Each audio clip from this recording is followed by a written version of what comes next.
comparing this situation to 9/11.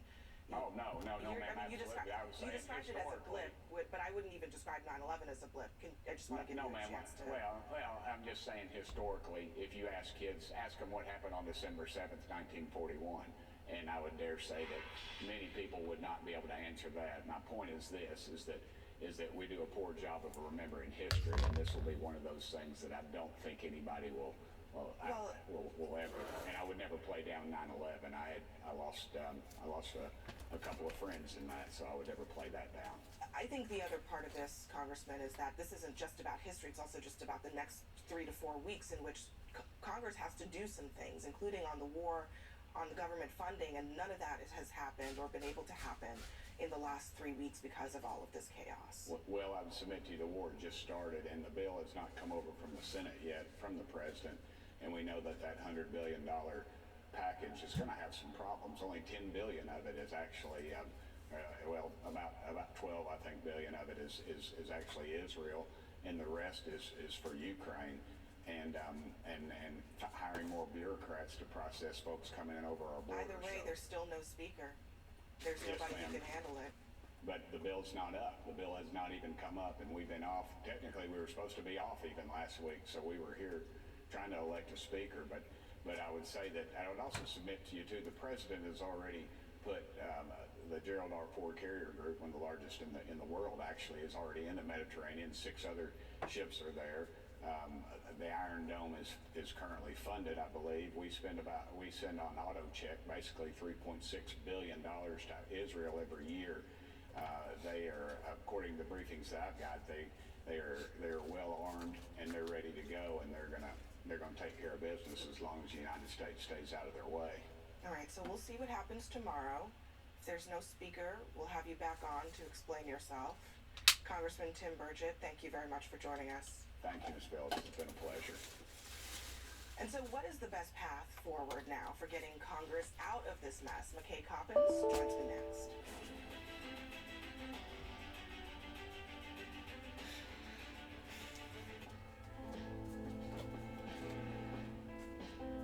From a long line of cowboys. When I see all of us out here on this ranch, I see how far our legacy can go.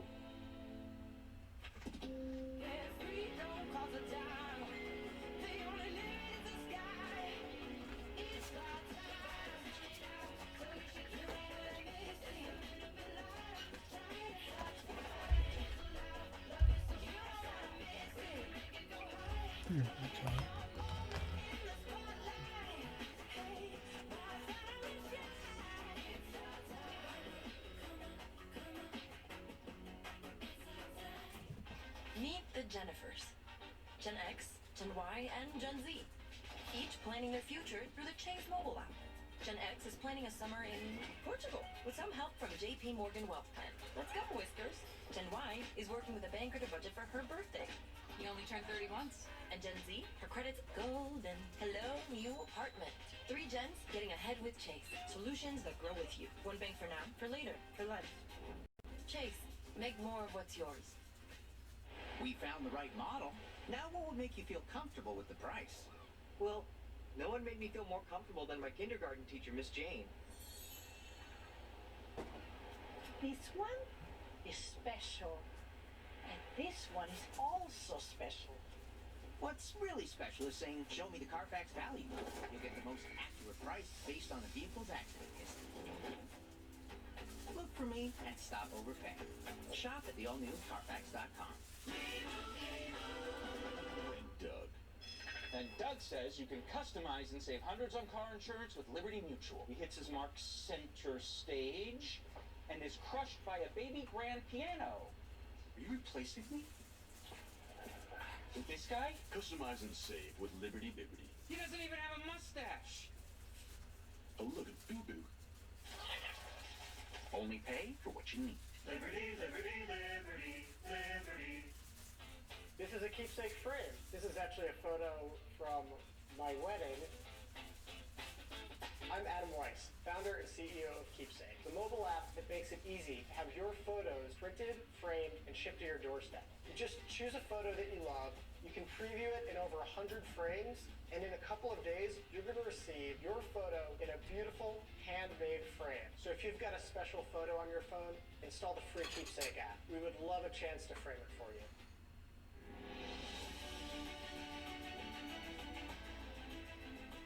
We just heard from a Republican who was inside of that closed-door meeting about who the next Speaker of the House might be. And for more, I want to bring in McKay Coppins, a staff writer for The Atlantic. He's the author of the new bombshell book, Romney, A Reckoning. It's hitting bookshelves tomorrow. Mitt Romney getting out of Dodge just in time to not have to deal with all of this stuff. I mean, this is honestly, I think, the fulfillment of the things that it seems like, has been warning about for a really long time. What is he looking at this thinking right now as somebody who's probably spent way too much time in his diaries and in parts of his brain? Well, and I've talked to him about what's going on in the House, and he said, when he first arrived at the Senate a few years ago, somebody told him early on, here in the Senate, 20 senators do all the work, and 80 of the rest are just here for the ride. They want to make noise. They want to get on TV. That's it. I think the proportions are even worse in the House, right? The dysfunction is one thing, but it's rooted in a cynicism, right? I think we heard some of it in that interview we just had, that, there's this idea that, the consequences of this aren't they're not going to be remembered. Nobody's going to remember this in a few weeks. And I think that belief that it doesn't really matter what we're doing day to day has been internalized by a lot of people in Congress. All these revolts that kind of led up to this, built up to this, like the Tea Party one that got, John Boehner kicked out, and then Paul Ryan basically pushed out. The institutionalists still won at the end of the day. This time it seems like, the rebels are running the place, and it's not actually functioning very well. No, I think you're right. I think that part of the reason that Mitt Romney, for all of his, he talked a lot about Mitch McConnell to me when he was writing this book, and he has a lot of problems with McConnell, but he still sees McConnell as somebody who's trying to keep the train on the tracks, right? But McConnell is losing his grip on his caucus in the Senate, and I think in the House there is no McConnell, right? There is no Republican statesman who knows how to manage the egos, who knows how to give the various members what they need to keep things going. We just saw McCarthy get ousted, and now we've just seen a succession of people who don't know how to run the government, and that used to be the main qualification for somebody to be Speaker of the House. Now that's not what people are looking for. They're looking for who can cultivate enough allies to just get through the next few days. Yeah, one of the other things in the book, Romney told you that a very large portion of my party really doesn't believe in the Constitution. And I think about that because the last round of this speaker vote, it was Jim Jordan, an election denier. There are now 8 candidates up there, a couple of them election deniers. As to your point, one of them, at least one of them, Byron Donalds, literally was just elected, and even recently wouldn't say that Joe Biden was the duly and fairly elected president.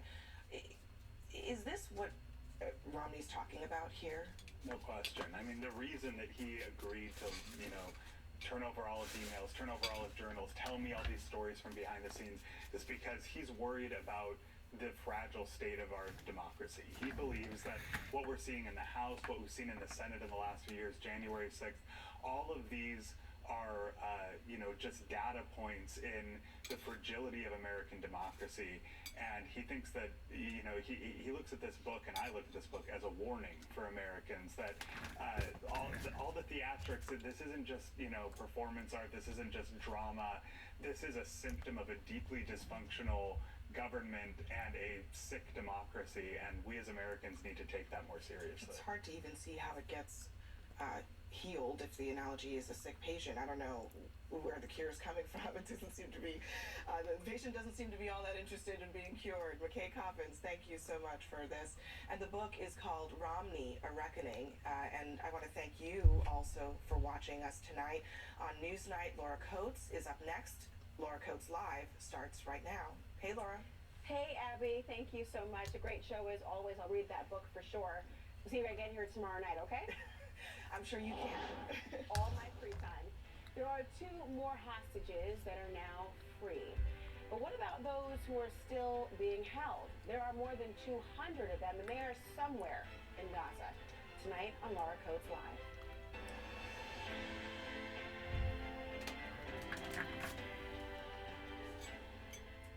Well, the news tonight is bittersweet. Seeing the footage of 79-year-old Nurit Cooper and 85-year-old Yocheved Lifshitz being leapt out of an ambulance is an image that none of us will soon forget. Their frailty, their age, all of us trying to imagine how they were treated the day they were taken, what happened in those moments, let alone what they must have endured in the interim. Well, now both women are free. They've been released by Hamas after more than 2 weeks in captivity. Medics found an Egyptian state-affiliated media outlet that both were in stable condition. They are in a Tel Aviv hospital tonight. But their husbands, who were kidnapped with them, are still being held by Hamas. Daniel Lifshitz talked to Anderson Cooper just a little while ago after seeing his grandmother. And I'm telling you, we have to be fast. Seeing my grandma like that, and from one side so happy, but from the other side, I see in her eyes what she's been through, and I know that the timeline, the clock is ticking, and making everything to bring all those hostages back is so evident now, and it's the top mission now for everybody. We now know that 4 hostages have been released, but the authorities in Israel said that over the weekend, they believe 210 people are still being held by Hamas. That's 210 people held captive somewhere in Gaza. When will their families see them again? When will they be free? And really, how do you get any or all of them out? Or are they all at somehow the mercy of Hamas and a slow drip of hostages going to be released at Hamas's sole discretion? And meanwhile, back in the US of A, the Capitol chaos is continuing. First, McCarthy was ousted. Then Steve Scalise dropped out even before a vote was on the floor. Then Jim Jordan dropped out after 3 failed floor votes and then a secret ballot to say he should not be the nominee. Now, dropping out before there's even a vote once again. And tonight it's Congressman Dan Mueser who is dropping out of the speaker's race. And now that leaves 8. Count them, 8 others still in the running so far. We've got to wonder how much any of them maybe really want that job. Do you think we're going to have a speaker tomorrow night? We might. They think all of us are incapable, so we've got to stay here until we get it done. I think people just want government to function, and this is dysfunctional. You think? Remember, this job isn't actually ceremonial. The House actually needs a speaker to do the job, whether it's using that power of the purse we all heard about for aid or to fund the government. And of course, funding is set to run out on November 17th. That's just 25 days away till another government shutdown. Will it be averted narrowly or otherwise at all? But even if they can't elect a speaker, or if they can, are all of us paying a pretty high price this evening? I want to bring in and begin tonight with the 2 Israeli women who were freed by Hamas. We have with us CNN's Alex Marquardt, who is here with the latest on the freed hostages. Alex, a man who does not sleep, and I'm glad that you're not these days because there's so much information coming in. What do we know about these 2 women who were released and about what went into securing their freedom? Well, we are learning a lot more, and there are 2 families tonight who are extraordinarily happy to see these 2 women back safe and free. They have just arrived a couple hours ago at that Tel Aviv hospital, airlifted from southern Israel. We understand that they had taken a similar path out of Gaza as the 2 Americans who were released on Friday. They were released by Hamas in the afternoon. We got news this afternoon here local time. They were handed over to the Red Cross, which is as independent as an organization can be in Gaza, which then took them south. They went through the Rafah border crossing in southwest Gaza, handed over to Egyptian paramedics. We have seen them being transferred from the Red Cross ambulances to the Egyptian ambulances, and then at some point they were handed over to the Israelis, as you said, in stable condition. So these are two Israeli women. They come out after two American women were released. It's unclear what the reasoning was behind this, whether it's because they are older, because they're frail, but by all accounts they seem to be in pretty good shape. But this does come, Laura, at a time when the U.S. is pressuring Israel, we have learned, to delay the start of their ground invasion so that there can be more time for more hostages to be able to get out, for more aid to be able to get in. The Israelis do not want to make it look like they are getting orders from the U.S., and the U.S. doesn't want to give that impression either. But we have heard repeatedly from the White House, from the Biden administration, that their top priority is to get more of these American hostages home, and we know there are at least a handful, according to the White House.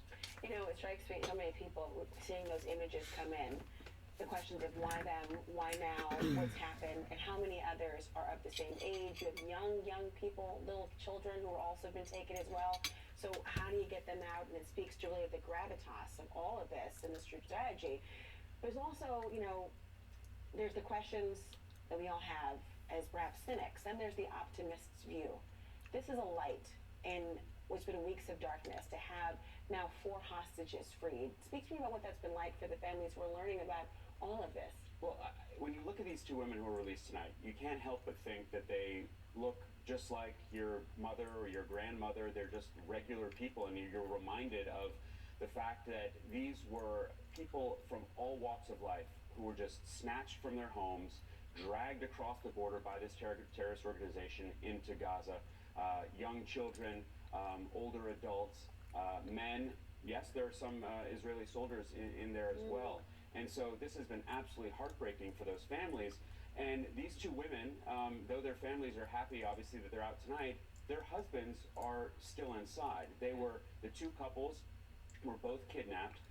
And so we did hear from the daughter of Yochi Lipschitz, the 85-year-old who was released earlier today. She flew in from London to Tel Aviv. And she spoke with our colleague Anderson Cooper, saying that she is relieved, but she still, of course, is thinking about those who are still being held, including her father. Let's take a listen. It's impossible to describe. My mom, I think she has a good smile. I don't know. I'm so delighted, but my heart is with, this is a small ray of light in a big story that is still unfolding. My father is there. There's so many other people. We're waiting for good news about everyone.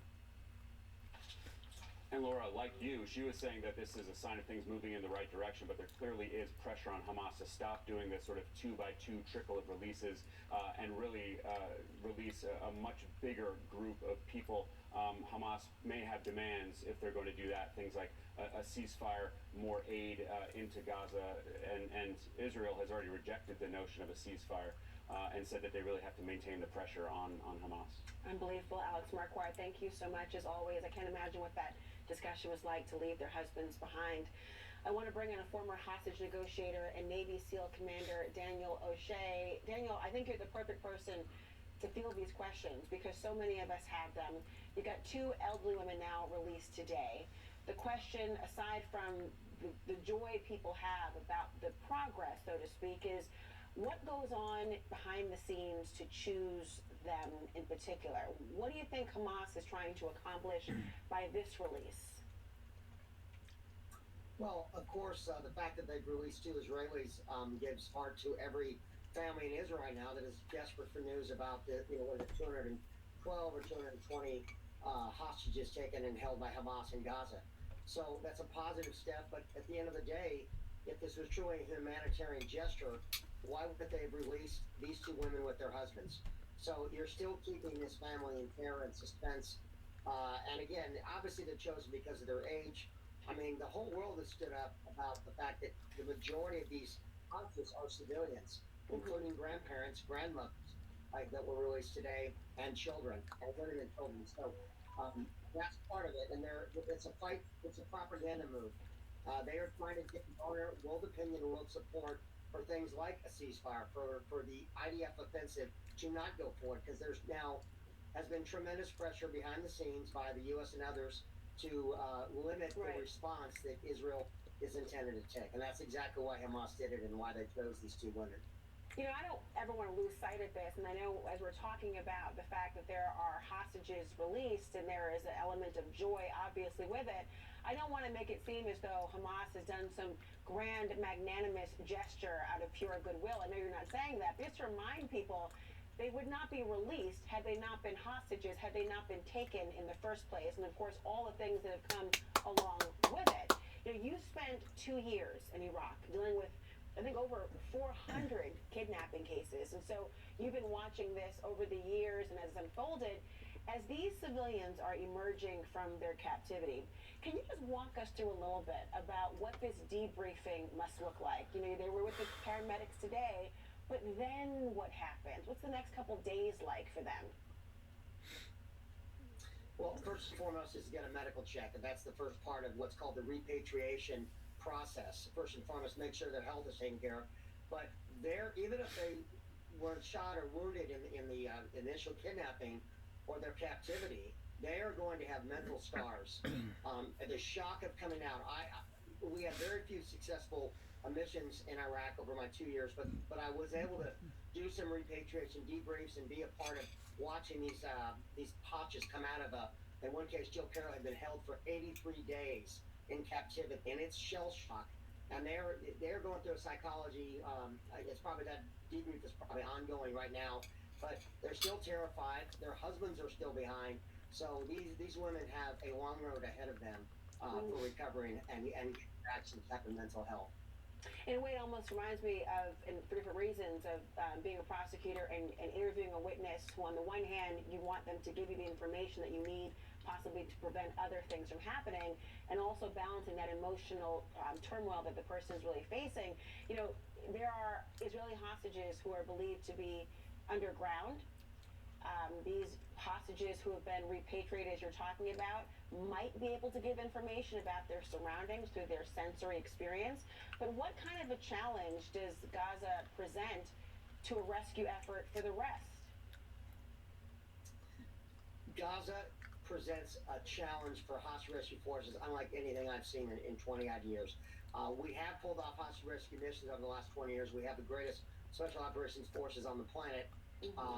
But the difference between, say, Gaza and Iraq and Afghanistan, we owned the night. We had, forward operating bases everywhere. We could fly at night, so to hear helicopters at night was common.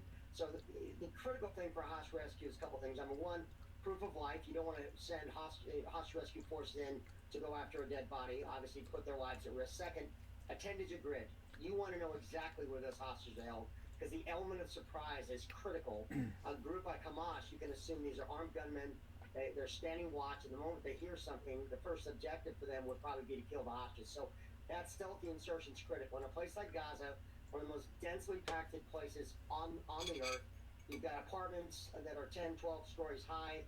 The hostage could be held at any floor, at any room, and you want to know exactly what room and what floor in that apartment building is, or in these cavern systems and underneath the city in the maze of these supposed tunnels. If they're held there, it's going to even make a rescue even more challenging. And they've got the hostage rescue that's cut out for them.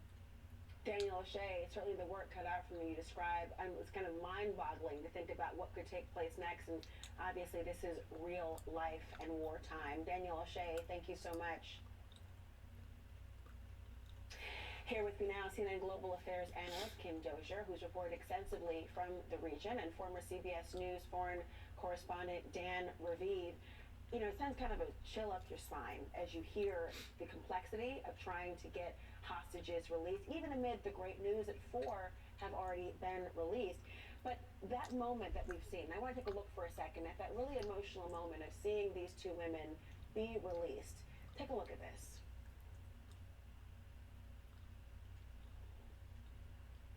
Do we have this? المفترضتين. الجزء الأول من المعنى هو إنه هناك جهود تبذل مع جميع الأطراف. So just watching this right now unfold and seeing the images of them come out. I mean, these are older women. One's being hugged by a member of the paramedics. Kim, The emotional impact surely could be contemplated when you think about the release, and Hamas really knew that it would be taped in some way. What's the goal here? To drag this out as long as possible. Hamas, we hear, has been pushing for fuel to be brought in. Now that there are humanitarian purposes for that, but the longer that they can keep the releases going on, the longer they hope to delay any sort of ground operation. That said, the Israelis have been trying to make it work for them, continuing with targeted airstrikes, and we've also heard from the Israeli Defense Forces today targeted raids. So that tells the Israeli population, who's worried about all the hostages who haven't yet been released, that they are moving ahead, they are doing something. They're not just sitting at the border of Gaza waiting. So how does that play in terms of sort of the public opinion of all this? Because you describe, as Kim said, the kind of a psychological warfare going on and trying to ensure that there's maybe delay tactics of human beings. But how does this play for public opinion? Yeah, and I've been listening to the Israeli media in detail almost every hour since that Saturday, October 7th, and, well, the Israelis are angry, more enraged than I've ever heard them at all. It's clear that public opinion is calling for a major incursion into Gaza to eliminate Hamas once and for all. The people who lived in the communities that were attacked by Hamas, they say they won't come back. And Israel's very concerned about that. They want, of course, people to live in peace and security if possible. Just all in all, the pressure on the Israeli government is to go in, but they've been holding off. It's already Tuesday morning. It's 17 days since the atrocity, as the Israelis put it. I think they're able to hold off. Apparently, there's been pressure from the United States to keep delaying, to give a chance for some hostages to be released. That might again be by negotiation through Qatar, in this case apparently through Qatar and Egypt. So negotiation would be fine, and if the Israelis get more intelligence and can try a raid or two to rescue some people, they would try that. So I don't think a delay is that bad, but after a while, public opinion will say, hey, you got to move in. It's an important point. And Kim, when you think about just the complexity, there's the military strategy, there's the public opinion, and then there's the aspect of the so-called moral high ground, right? The juxtaposition of 200 plus hostages and the humanitarian crisis spiraling out of control for those living in the Gaza Strip. How do you balance it? Well, I think one of the hardest things to understand from the outside looking at this is, like, it's a border. Why isn't Egypt letting all of the aid just flow into the Palestinians? Why aren't these tent camps being set up? Why isn't Israel agreeing not to bomb certain areas? It's because of so many different complexities. Hamas uses civilian areas. You know, the moment there are tent camps, you can pretty much guarantee Hamas will be traveling through those areas, because those are areas then, they become areas of safety. Egypt has billions in aid, billions in loans that it would love to see forgiven for doing the international community, doing the U.S. the favor of allowing a number of Palestinians through that checkpoint. And Hamas is a Sunni militant group related to the Muslim Brotherhood, which the current Egyptian leader overthrew. They don't want to see Hamas strengthened either, so they want to police everything that goes in, and that's why, from all these different perspectives, when you see what looks like a simple problem, all these different audiences have different things to gain and lose from every move.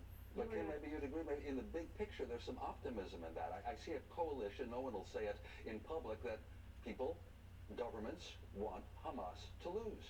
Hamas did something terrible crossing into Israel, massacring those people, taking all the hostages. So Egypt is against Hamas.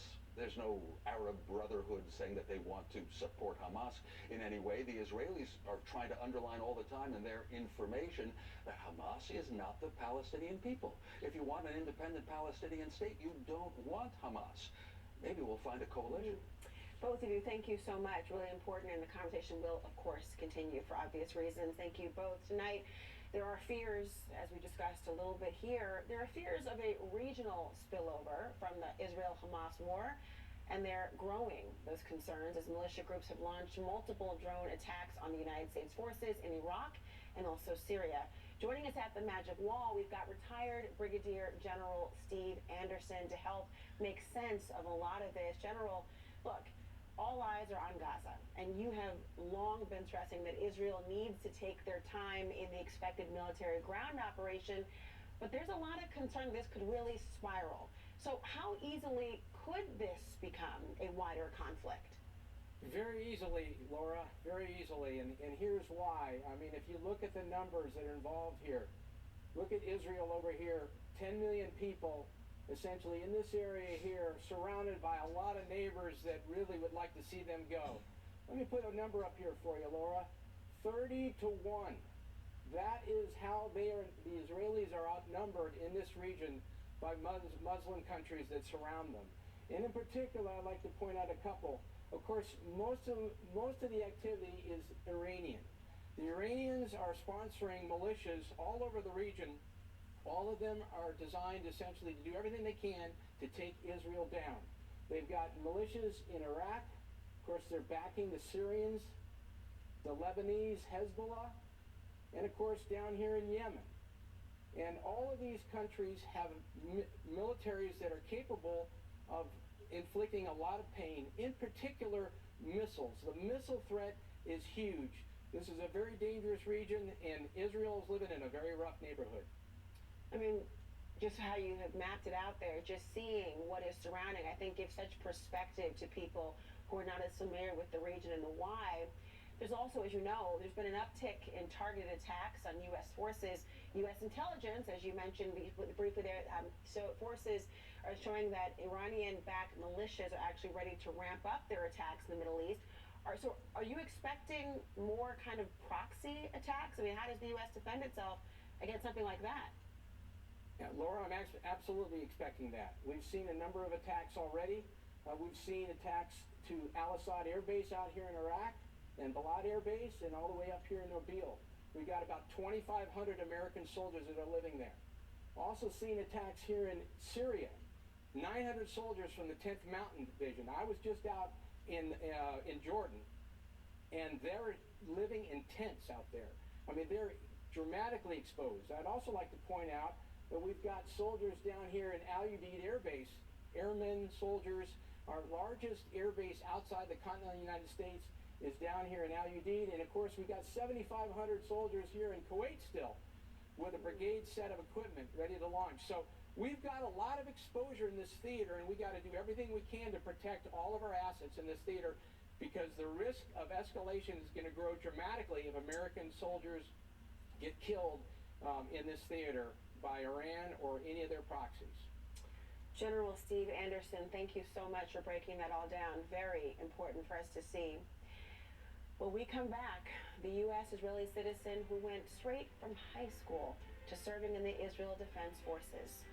And now he's lost his life in this war. His very best friend remembers him. Next. The Chase Ink Business Premier Card is made for people like Sam who make everyday products designed smarter. Like a smart coffee grinder that orders fresh beans for you. Oh, genius. For more breakthroughs like that, I need a breakthrough card. Like ours, with 2.5% cash back on purchases of $5,000 or more. Plus unlimited 2% cash back on all other purchases. And with greater spending potential, Sam can keep making smart ideas a brilliant reality. The Ink Business Premier Card from Chase for Business. Make more of what's yours.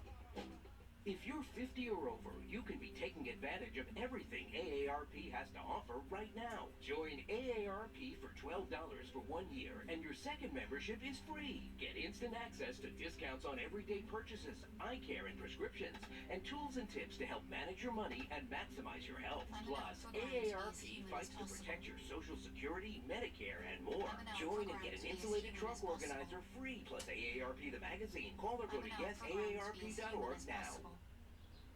Get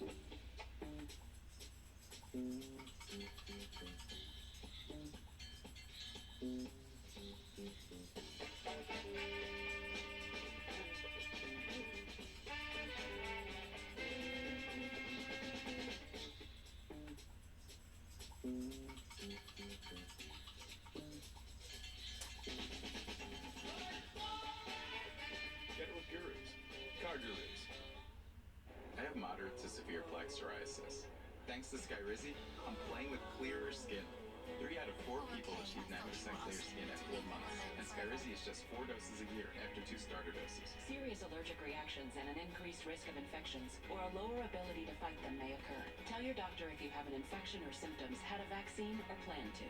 With Skyrizi, nothing on my skin means everything. Ask your dermatologist about Skyrizi. Learn how AbbVie can help you save. Looks like it's prime time on. Dr. Garcia? Crest Reality Checkup.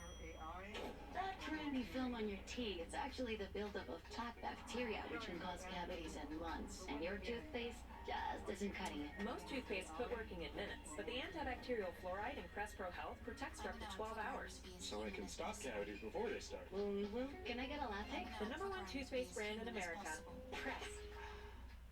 No matter what type of severe asthma you have, Tespire can help you have fewer attacks and relieve your asthma symptoms. Tespire is an add-on treatment for people 12 and over. It is not a rescue medication. Don't take Tespire if you're allergic to it. Allergic reactions may occur and can be serious. Rash or eye allergy can happen. Don't stop your asthma treatments unless your doctor tells you to. Tell your doctor if you have a parasitic infection or your asthma worsens. Sore throat, joint, and back pain may occur. Avoid live vaccines. No matter who you are, ask your asthma specialist about Tespire today. There comes a time when you realize the kitchen you used to love is ready for a refresh.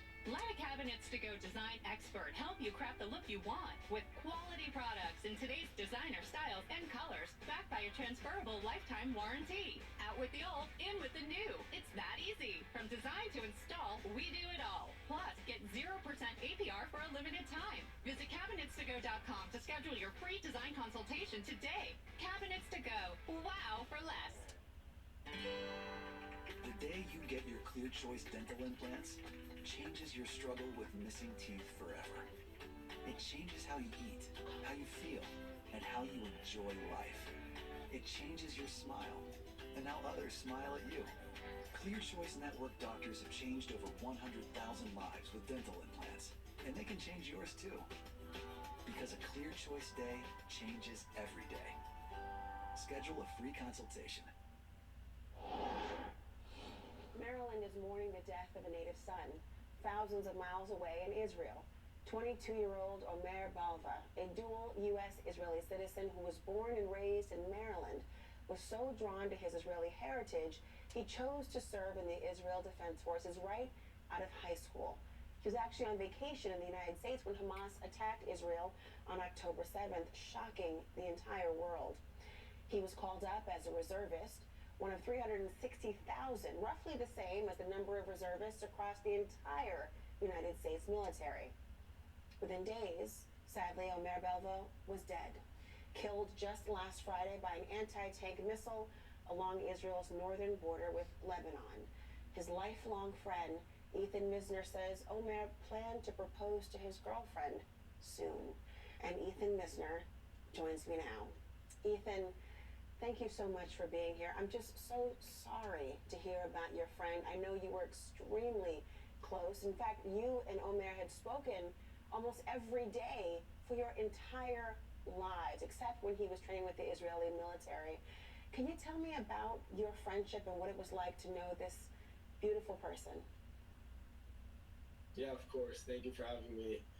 I feel very grateful that I knew Omer and that he got to share some of his light with me. I feel that a large part of me is Omer, and a large part of me will always continue to have him live on through me and the people that he's touched, his family, his friends, his girlfriend that he was soon to be engaged with. He was the sweetest person in the entire world. I've known him since I was 6 years old. We've never had one fight. And I think, there are parts of him that transcend what it means to be human. I don't know many people that can have a friend for that long and never fight with them. I truly believe that a part of him was part angel, and I miss him a lot. An angel in your relationship, and I can only imagine, since you were 6 years old, what a beautiful friendship you must have had. He was actually on vacation here when he was called up to fight in Israel. What did he think about what had happened on October 7th? He wanted to go, obviously, and fight, but what did he think about all of it? There was no stopping Omer. He immediately was called to action. Internally, he knew that he had to go and fight alongside his brothers, his sisters, his cousins, his family, and his friends, and fight for Israel. That was his first thought, and it was immediate. There was no question about it. He knew he had to fight. He said to his father on the drive up to the north, if I'm not going to go fight, who is? And that's who Omer was. If not me, then who? Unbelievable testimony to who he was as a person. And the hopeless romantic in me, Ethan, is thinking about what you shared with the world, that he was planning to propose to his girlfriend of 4 years. Have you heard from her and about how she's even handling this devastation? Unfortunately, the only things I've heard from her is crying on the phone. There haven't been many words. I think for her it's completely devastating. They were going to start a family very soon, get engaged. That was Omer's dream. That's what he wrote me. He wrote a letter to me before he went to the army that I have here. And a part of the letter is explaining the dreams he has going forward and his dream of imagining us with families and wives and children that we love and can support on a beach somewhere, just sitting in our backyard and kicking around the soccer ball. And he writes, we're just a couple of years away. He wasn't thinking he was gonna, have a family at 35. His goal was to have a family at 24 or 25, and those were the numbers he put on the page, and that would have been his reality. Would you mind, I hope I'm not being intrusive, but would you mind sharing some of that letter with us and what he said? Yeah, I can read that portion. He said to me, I want you to know that every time I'm sad, I go to this one thought of me and you at the age of 24 and 25, with our families on vacation, the thought of us with wives and children we love and are able to support always brings a big smile to my face. Love you more than anything. Love you, and whenever you need me, and I'm on a mission, just read this letter. Love you, dude, and remember, we're only a few years away from being at our dream. Let's hope that the Israeli-HAMAS war does not widen and expand. Let's hope that the Israel-HAMAS war does not widen and expand. Let's hope. Let's hope it doesn't widen and expand. Well, his friend was inspired from high school to go there and fight for Israel, but he was snuffed out too quick before he could realize his dreams.